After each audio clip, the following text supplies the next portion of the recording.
You are standing in a marina right now, or you are thinking about standing in one, and you are watching the same 5 brand names rotate through every listing, every broker conversation, every forum thread. Mainship, Bayliner, Carver. The names everyone reaches for by default.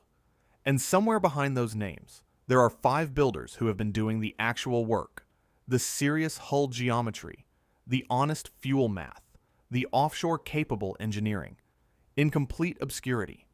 That ends today.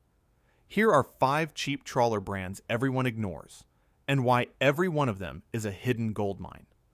Number 5. Nordic Tug. Nordic Tug gets dismissed as a Pacific Northwest niche product, but the people who own them almost never sell them, and that tells you everything. This brand came out of Washington State and was designed from the ground up as a rugged semi-displacement coastal trawler for serious passages, not as a styled-up houseboat with a trawler badge glued to the transom. The design philosophy leaned hard into a heavy full keel for tracking paired with a rugged, hard-chine semi-displacement hull at a time when most American production builders were chasing flybridge curb appeal and gelcoat drama. The result is a boat that gives you the ultimate styling compromise, allowing you to sip fuel at a conservative 7-knot crawl or apply the throttle to get up and plane when a storm changes your timeline. Fuel burn at transit speed typically runs in the range of 1 to 2 gallons per hour, depending on the model and conditions, which means a Nordic Tug runs circles around much larger twin-engine competitors on the cost per passage math. You are not paying for horsepower you don't need. You are paying for miles you can actually afford to make. Buyers regularly run the same hull for 20 to 30 years, with routine maintenance rather than a rebuild. And the structural layup and through-hull fitting quality consistently draws above-category remarks from independent surveyors. Trawler forums and live-aboard communities flag Nordic Tugs as high-retention boats, meaning the resale values hold unusually well for American-built production vessels, which is another way of saying the people who buy them don't want to give them up. The waiting list for clean used hulls is not a marketing talking point. It is a real phenomenon driven by real owner satisfaction. If you want American-built, versatile, and fuel-frugal, this is the one the Pacific Northwest fishing and cruising community quietly never lets go of. Number 4 takes that same concept of regional credibility and scales it into something the global offshore community noticed long before American marina culture caught up. Number 4, Nordhavn, specifically the smaller models in the 40 to 46 foot range. Everyone knows Nordhavn at the upper end, which means budget-conscious buyers completely ignore the smaller models in the 40 to 46 foot range because they assume they are priced out of the market. But when you compare their holding value against the rest of the industry, they are a massive hidden value. Pacific Asian Enterprises, the company behind the brand, built Nordhavn around one explicit mission: ocean-crossable trawlers, not coastal cruisers with offshore aspirations, not marina queens with a rugged paint scheme, boats designed to actually cross oceans. The important thing to understand about the smaller hulls is that they are not a scaled-down, cost-down version of the brand's flagship philosophy. They share the same full-keel geometry, stabilizer-ready architecture, and fuel tankage-first design logic as the 60-plus foot models that serious blue water sailors spend over $1 million on. The engineering is not diluted. The ambition is not reduced. It is the same ethos in a more accessible hull. While a used Nordhavn in the 40-foot range still commands a multi-$100,000 premium, entry pricing puts buyers into a platform that was engineered to offshore standards typically associated with custom builds, costing 3 to 4 times as much on the secondary market. The stabilizer systems, the fuel-to-displacement ratios, the structural scantlings, all sized for ocean passages, not for impressing people at the fuel dock. And the proof is not theoretical. Nordhavn owners have completed more documented ocean crossings per model line than virtually any other production trawler brand. The rally data from the Nordhavn Atlantic Rally and documented Pacific crossings is a real-world stress test that very few production builders can point to. Independent survey reports on older hulls consistently note structural integrity and gel coat condition holding well past 20 years of service. Smaller Nordhavns are ignored because the brand's prestige halo skews attention toward the big boats. The 40 to 46 foot range is where the engineering pays off at a price more buyers can actually reach. Number 3 is about a brand the American market has largely written off, and that write-off is an enormous pricing error that benefits the buyers who know better.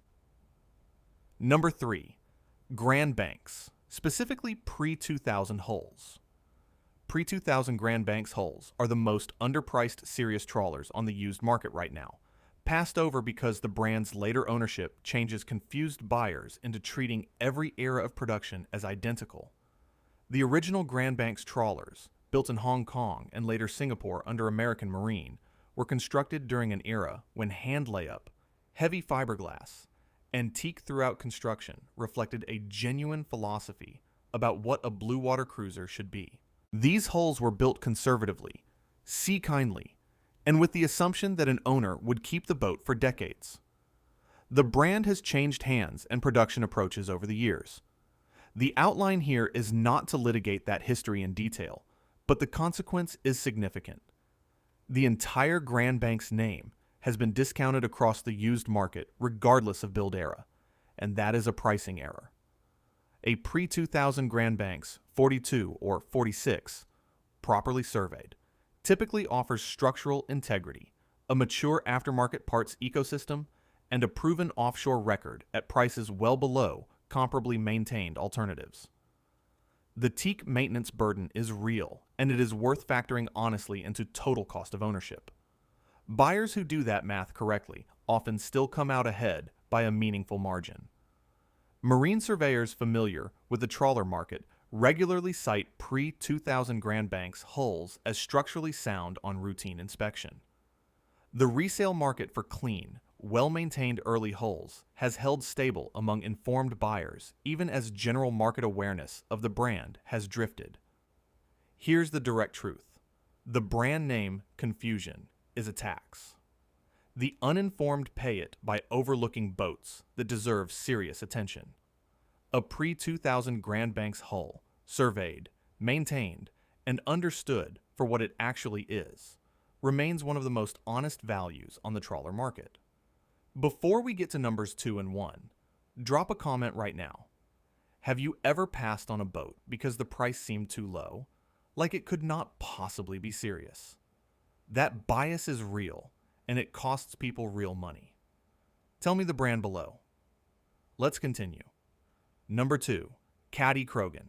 Kadey-Krogen is the closest thing the trawler world has to a cult object with genuine mainstream engineering substance, completely ignored by casual weekend buyers who mistake their heavy profile for a slow houseboat, but obsessively sought by serious cruisers. Naval architect James Krogen designed this brand from the outset with a specific philosophy: full displacement, ocean-going capability, a single reliable engine, shallow enough draft to reach anchorages that deeper boats cannot, and a hull form that is self-righting by design. That is not a marketing brief. That is an engineering specification. The brand has stayed close to that founding mission across multiple decades and hull iterations, which is rarer than it sounds in production boat building. Here is where it gets interesting. The single engine layout is the exact thing that scares off buyers raised on the twin diesel convention, and it is precisely the thing that keeps operating costs and mechanical complexity down. No second engine to maintain, no double fuel bills, just one well-maintained diesel and the miles it will run. Parts availability from a builder that has maintained consistent design philosophy means owners are not hunting for obsolete or proprietary components years into ownership. Fuel burn in full displacement mode is genuinely low relative to the passage-making capability the hull delivers. The builder's owner support culture is documented extensively in cruising forums and is unusual for a small production American brand. And the validation is not anecdotal. Kadey-Krogen owners are among the most documented long-distance cruisers in the production trawler category. Circumnavigations and multi-ocean passages on Krogen hulls are a matter of record in the blue water community. Survey reports on older hulls consistently note structural integrity and system accessibility as standout characteristics. If the trawler community has an open secret, it is this: the people who have accumulated the most ocean miles on production trawlers choose Krogens at a rate completely out of proportion to the brand's public profile. Number one is the brand that even serious trawler buyers argue about, because the price looks wrong until you understand exactly why it is right. Number one, Ranger Tugs. Ranger Tugs are the most dismissed trawler brand on the water. Written off as cute day cruisers by people who have never run one offshore. And they are the hidden gold mine this entire video has been building toward. Fluid Motion, the Washington State builder behind the brand, designed Ranger Tugs with a sharp single chine modified V-planing hull that allows these boats to skip the traditional single-digit speed limits of full displacement trawlers entirely. The design intent was never a styling exercise. The versatile hull geometry, clever space optimization, and integrated systems layout were built to let first-time buyers handle extended coastal cruising without needing a full commercial captain's skill set. Here is the math that shuts down the skeptics. Entry pricing on a Ranger Tug sits dramatically below almost any comparably capable trawler on the market. Fuel costs at slow cruising speeds are remarkably low. Smaller models in the line are trailerable, which eliminates marina slip costs entirely for buyers willing to use that option. And if you have ever priced annual slip fees in a major coastal market, you know that number alone can reframe the entire purchase calculation. Parts are standard industry, not proprietary. The builder's support infrastructure and an active owner community mean mechanical questions get answered without a dealership holding the diagnostic keys. Used Ranger Tugs in good condition retain value unusually well relative to their original price point. You are not buying a cute boat. You are buying a serious coastal cruiser at a price that the market has not yet caught up to pricing correctly. The owner community has documented extended passages, Alaska runs, sustained Pacific Northwest cruising, offshore legs, that flatly contradict the Marina Queen label the brand gets from larger boat owners. The gap between what the market thinks a Ranger Tug is and what it actually does is the definition of a hidden gold mine. If you have been looking for a serious trawler at a price that does not require refinancing your life, this is the conversation you should have started 3 years ago. The trawler market has a visibility problem, and it runs in one direction. The brands that spend on boat, show displays, and glossy magazine spreads get the attention. The brands that spend on engineering get the ocean miles. Those are not the same list. Nordic Tug, Nordhavn's smaller hulls, pre-2000 Grand Banks, Kadey-Krogen, Ranger Tugs. 5 builders who made the honest choice, and 5 names the broader market has collectively undervalued as a result. Which one surprised you most?